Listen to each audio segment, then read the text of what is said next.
Tahukah tuan-puan, harga emas pernah tak naik selama 100 tahun? Betul.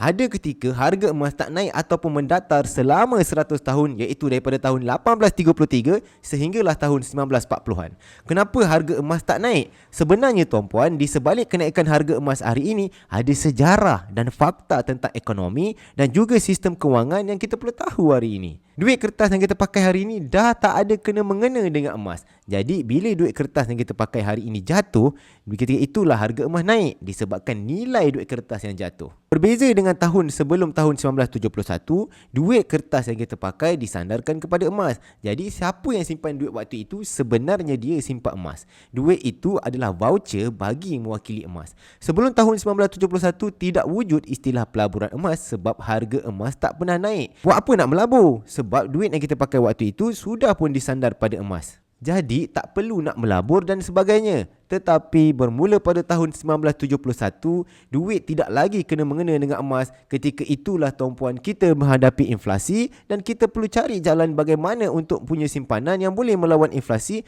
iaitu dengan meletakkan simpanan kita ataupun kekayaan kita dalam pelaburan tertentu.